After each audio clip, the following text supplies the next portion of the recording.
Good evening class. BCom third semester की पढ़ाई हमने शुरू कर दी है और बीआरएफ का एक लेक्चर अपलोड हो गया है। क्लास को स्टार्ट करने से पहले छोटी छोटी चीज़ों की जानकारियाँ।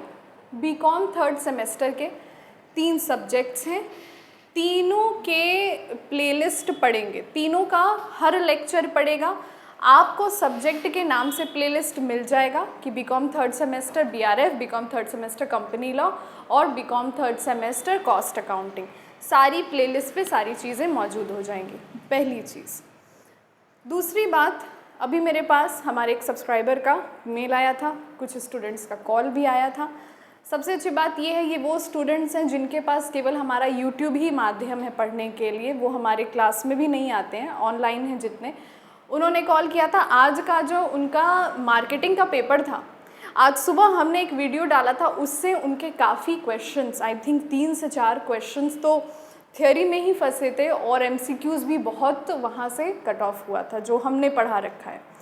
बीकॉम फोर्थ सेमेस्टर की भी हर सब्जेक्ट की प्लेलिस्ट मौजूद है और कल एंटरप्रेन्योरशिप का एक पेपर है जिसकी प्लेलिस्ट भी मौजूद है और कल मॉर्निंग में उसका एक रिवीजन का भी लेक्चर पड़ जाएगा। विद दैट बीइंग सेड, छोटी मोटी जानकारियाँ, हम लोग क्लास करते हैं शुरू।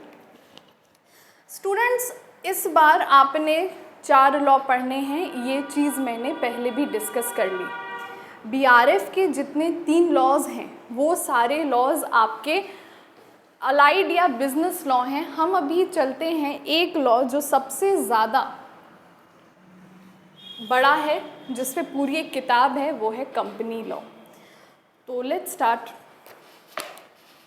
कंपनी लॉ के बारे में समझिए। कंपनी लॉ के बारे में समझने से पहले आपको समझना होगा कंपनी के बारे में। कंपनी क्या होती है? स्टूडेंट्स, कंपनी एक कॉमर्शियल एसोसिएशन है, ठीक है, एक कॉमर्शियल ऑर्गेनाइजेशन है। इसमें कोई आपको डेफिनेशन नहीं मिलेगा कि देखिए ये पार्टनरशिप है तो ये कंपनी, इसमें कोई ऐसी डेफिनेशन नहीं है। मगर आपका सेक्शन 2 सब सेक्शन 20 दिमाग में बैठा लो इसे। कंपनीज एक्ट का सेक्शन 2 सब सेक्शन 20 कहता है कि any, pay attention over here, it says any association of person, any entity which is registered under the Companies Act 2013 or any relevant acts before this period are company। मतलब section को मैंने क्या बताया था, धारा कहते हैं। सेक्शन 2 सब सेक्शन 20 कहता है कि अगर ऐसी कोई बिजनेस एंटिटी, ऐसी कोई एसोसिएशन ऑफ पर्सन जो कंपनीज एक्ट के तहत पंजीकृत है, मतलब रजिस्टर्ड है, और या कंपनीज एक्ट 2013 या उससे पहले कोई एक्ट, उससे पहले कंपनीज एक्ट 1956 चलता था, 1956 को चेंज करके 2013 आया। तो इस एक्ट के अंतर्गत अगर कोई भी इकोनॉमिक एंटिटी पंजीकृत होती है तो उस इकोनॉमिक एंटिटी को आप कंपनी मानेंगे। इतनी बात क्लियर है? आगे बढ़ें। दूसरी चीज़ देखो, मैंने एक छोटा सा उदाहरण के लिए ये लिख दिया तुम्हारे लिए कि तुम्हारे दिमाग में बैठने के लिए कुछ कीवर्ड्स की AOP, united for common objectives, मतलब association of persons which are united for common objectives. Association of person को 4th सेमेस्टर में बड़े डिटेल में पढ़ोगे तुम लोग। एसोसिएशन ऑफ पर्सन जो होता है ना, इनकम टैक्स के कानून में इसकी एक बहुत अच्छी डेफिनेशन दी गई है एसोसिएशन ऑफ पर्सन की। तो एसोसिएशन ऑफ पर्सन, व्यक्तियों का वो समूह जो कॉमन ऑब्जेक्टिव्स के लिए एक साथ आता है, that is known as company. अच्छा, अब हमारे पास एक रफ आइडिया हो लिया कि कंपनी क्या है। फीचर्स पे जाने से पहले मैं कुछ छोटे मोटे पॉइंट्स यहाँ पे और डिस्कस करना चाहूँगी कि एक जो कंपनी होती है वो partnership firm, Hindu undivided family और इंडिविजुअल से, जॉइंट फैमिली किधर से आगे, जॉइंट फैमिली थोड़ी कोई बिजनेस होता है। Hindu undivided family, joint joint joint venture कहना चाह रही होगी तुम, जॉइंट फैमिली कोई बिजनेस नहीं होता है। तो एक वो तो बहुत अलग चीज़ है, वो तो अभी देखो कब आता है तुम लोगों में, शायद बीकॉम 6 सेमेस्टर में आएगा जब फाइनेंशियल मैनेजमेंट पढ़ोगे। तो एक एसोसिएशन ऑफ पर्सन, मतलब एक जो कंपनी है, association of person with common objective, वो किस प्रकार से दो सबसे मुख्य सोल प्रोप्राइटरशिप और पार्टनरशिप फर्म से अलग होती है। सबसे इम्पॉर्टेंट चीज़ है सोल प्रोप्राइटरशिप और कंपनी में जब हम कंपैरिजन करते हैं तो जो सोल प्रोप्राइटरशिप होती है उसका रजिस्ट्रेशन कराना कंपलसरी नहीं होता है। अरे वो रजिस्ट्रेशन होगा किस में भाई? देखो, कोई भी चीज़ का रजिस्ट्रेशन कराना ना कराना क्यों कंपलसरी होता है? किसी भी चीज़ की, किसी भी बिजनेस एंटिटी की वैधानिक पहचान बनाना क्यों इम्पॉर्टेंट होता है? क्योंकि देखो, जहाँ एक से ज़्यादा लोग हैं वहाँ पे विवाद के चांसेस हमेशा बने रहेंगे। तो अगर विवाद के चांसेस बने हैं तो कानून को हस्तक्षेप तो करना पड़ेगा। तो कौन सी धारा और कौन से अधिनियम के तहत, मतलब कौन से सेक्शन और कौन से एक्ट के तहत कानून हस्तक्षेप करेगा? जिसके अंतर्गत वो रजिस्टर्ड है। सही बात है ना? मगर सोल प्रोप्राइटरशिप में तो एक ही इंसान है, वो क्या खुद ही से लड़ेगा और कोर्ट में बोलेगा जज साहब मैं खुद ही से झगड़ चुका हूँ, मुझे न्याय चाहिए। जज साहब बोलेंगे खुद ही से झगड़े हो ना, अब खुद ही से न्याय भी ले लो, जाओ। अब ये काम जाते जाते मेंटल हॉस्पिटल का अपॉइंटमेंट ले लेना। मगर पार्टनरशिप फर्म में क्या है? 2 हैं और 20 भी हो सकते हैं। पहले 50 की लिमिट थी, वो 100 हो गए। बैंकिंग सेक्टर के लिए 20 होते हैं, मैक्सिमम लिमिट 100 हो गई। 2 लोग कायदे से रह नहीं पाते एक साथ। अगर आपकी कुंडली, कहते हैं, ऐसा कहते हैं कि अगर कुंडली ना अच्छी मैच हो शादी के समय तो बड़ा झगड़ा होता है लोगों में। तो वैसे भी होता है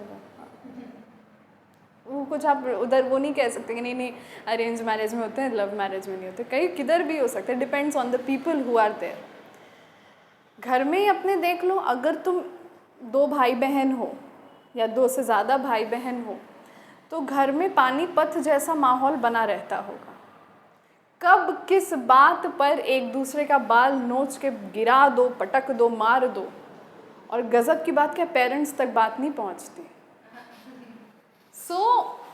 इस वजह से जहाँ एक से ज़्यादा, मतलब 2 या 2 से अधिक लोग इन्वॉल्व हैं, वहाँ विवाद के चांसेस हमेशा रहते हैं। और क्योंकि विवाद के चांसेस हमेशा रहते हैं, ऐसी एंटिटी को, क्योंकि बात यहाँ पैसे की है, तो पैसे का कहीं कोई फ्रॉड ना हो, एम्बेजलमेंट ना हो, तो ऐसे एंटिटी का कहीं ना कहीं रजिस्टर होना ज़रूरी है। इस वजह से पार्टनरशिप एक्ट 1932 के अंतर्गत पार्टनरशिप फर्म की रजिस्ट्रेशन कराई जाती है। अच्छा, एक बात यहाँ ध्यान देने वाली है, ये मैंने 11th-12th में पढ़ाया था, पर तब हमारी लेक्चर्स नहीं शूट होती थी, पढ़ती नहीं थी। पार्टनरशिप फर्म की भी जो रजिस्ट्रेशन होती है ना, वो कंपलसरी नहीं होती, अनिवार्य नहीं होती। हाँ, क्यों ऐसा फिर भी हम क्यों कराते हैं? क्योंकि एक रजिस्टर्ड पार्टनरशिप को बहुत सारी सुविधाएं मिलती हैं जो एक अनरजिस्टर्ड को नहीं मिलती। एग्जाम्पल के तौर पे 3, एक अनरजिस्टर्ड फर्म किसी पे दावा ठोक नहीं सकती अगर फ्रॉड हुआ है उसके साथ, तो भी एक अनरजिस्टर्ड फर्म अपने पार्टनर पे भी दावा ठोक नहीं सकती अगर पार्टनर ने कुछ फ्रॉड किया है। और सबसे बड़ा डिसएडवांटेज है, अगर वो फर्म अनरजिस्टर्ड है तो बाहर की पार्टी के साथ भी अगर उसने फ्रॉड कर दिया तो बाहर की पार्टी भी पार्टनरशिप एक्ट के तहत, फ्रॉड के तहत कर सकती, पार्टनरशिप एक्ट के तहत उस पर दावा नहीं ठोक सकती, क्योंकि पार्टनरशिप एक्ट में तो फर्म का नाम ही नहीं है।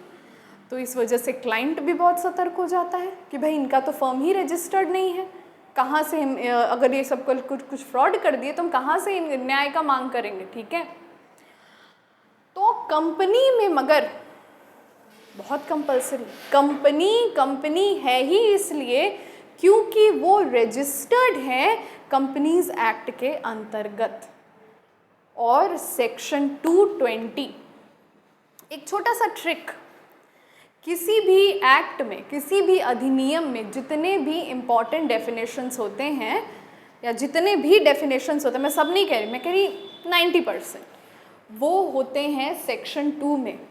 तो कभी अगर फंसो 20 नहीं याद आ रहा है, सेक्शन 2 तो याद रहेगा, तो लिख सकते हो under section 2 company is this this this. तो कंपनी का डेफिनेशन हो गया क्लियर। अब हम आगे बढ़ते हैं, फीचर्स ऑफ कंपनी। देखो कंपनी के फीचर्स हैं टोटल 11। मैं जनरली, क्योंकि तुम लोग सेमेस्टर वाले ग्रेजुएट्स हो, तो मैं जनरली किसी भी चीज़ में फीचर होता है, ऑब्जेक्टिव होता है, मैं 5 या 6 से ज़्यादा नहीं लेती। मगर एक बात समझो, यहाँ पे जितने 11 फीचर तुमको दिख रहे हैं स्टूडेंट्स, ये अवॉइडेबल तो कहीं से नहीं है। क्यों ये अवॉइडेबल नहीं है? क्योंकि ये फीचर पूछेगा, 5 पूछेगा, सही बात है, बट इनमें से किसी पे भी उठा के शॉर्ट नोट्स पूछ सकता है या फिर MCQs पूछ सकता है। इस वजह से हम 11th के 11 समझेंगे और हमारे कोचिंग के स्टूडेंट्स इन सब पे नोट्स लिखेंगे। Let's start with the first one, incorporated association. पहली बात ही हमने कह दी कि एसोसिएशन ऑफ पर्सन है। एसोसिएशन का मतलब क्या होता है? संगठन, समूह। तो ये कह रहा है इनकॉर्पोरेटेड एसोसिएशन, मतलब ये एक ऐसा एसोसिएशन है जो इनकॉर्पोरेटेड है। इनकॉर्पोरेटेड का मतलब रजिस्टर्ड है, पंजीकृत है। किसके तहत? Companies act 2013। क्लियर है बात? इसमें कुछ भी टफ नहीं। दूसरा पॉइंट कहता है सेपरेट लीगल एंटिटी। आगे आने वाले 50% एक्ट जो आप इस चैप्टर में पढ़ोगे वो इसी एक एक्ट को आधार बनाकर लिया गया है। सेपरेट लीगल एंटिटी मतलब व्यक्तिगत इकाई है। कंपनी खुद में एक व्यक्तिगत इकाई है। कंपनी अपने डायरेक्टर से, कंपनी अपने मैनेजर से अलग खुद की एक पहचान होती है उसकी।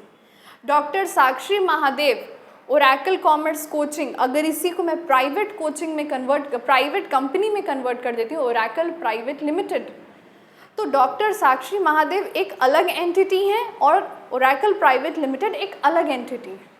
किसी भी तरह से मैं जो करती हूँ उसका प्रभाव मेरी कंपनी पर नहीं आएगा। अब यहाँ पे बच्चों के दिमाग में आया एक सवाल कि मैम फ्रॉड भी तो कर सकते हैं। फिर जब कंपनी के नाम पे हम फ्रॉड करेंगे एक्सक्यूज मी, जब हम कंपनी के नाम पे फ्रॉड करेंगे तो कौन, सरकार किसको उठाएगी? हमको तो उठा नहीं सकती। कंपनी उठा लो, बिल्डिंग उठा पा रहे उठा लो। यहाँ पे ये लूप होल को सरकार ने पहले ही कवर कर दिया है। तुम लोगों को मैं पढ़ाऊंगी कॉर्पोरेट वेल का कंसेप्ट, बहुत इंपॉर्टेंट टॉपिक है। मतलब ये समझो कि अगर तुम्हारे दिमाग में ये चले कि मैम तब तो फ्रॉड पॉसिबल है, नहीं फ्रॉड पॉसिबल नहीं है, उसका प्रोटेक्शन सरकार ने दे रखा है। अभी दिमाग में बस इतनी सी बात रखो कि सेपरेट लीगल एंटिटी कहने का अर्थ ये है कि कंपनी अपनी अलग एक इकाई होती है। एक बहुत बड़े इकोनॉमिस्ट का एक लाइन है इस पे, सेपरेट लीगल एंटिटी पे, मेंबर्स में कम, मेंबर्स में go, but the companies goes on for ever.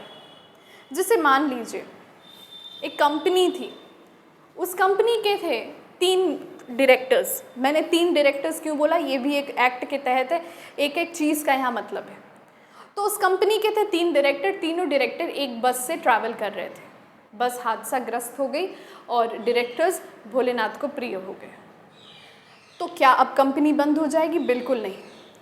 Company के लोग आज भी उस कंपनी, वो कंपनी अगर कंपनीज एक्ट के तहत रजिस्टर्ड है, वो कंपनी पूरी तरह से इनकॉर्पोरेटेड है, तो वो अपना कमेंसमेंट ऑफ बिजनेस करने के लिए अगर कुशल है, अगर वो कर सकती है, उसको वाइंडिंग अप होने की ज़रूरत नहीं है, it can carry on it's business. तो मतलब member, director, chairman, CA, CS आने जाने से कंपनी पे कभी कोई प्रभाव नहीं पड़ता है। बोलो बात क्लियर है? मैंने क्या बोला कि अब इससे रिलेटेड 50% चीज़ें होने वाली हैं, तो ध्यान देना। अच्छा, एक चीज़ मैंने स्टूडेंट्स आपको बोला कि स्टूडेंट्स में जहाँ जहाँ सेक्शन, मैं सारे सेक्शन नहीं रटवाऊंगी तुम लोगों को, पर कुछ सेक्शन इंपॉर्टेंट है, जैसे सेक्शन 2 सब सेक्शन 20 था। मैंने एक और बात यहाँ बोली कि केस लॉ जो होगा, उस केस लॉ को भी तुम ग्रीन पेन से लिखोगे। मतलब जो सेक्शन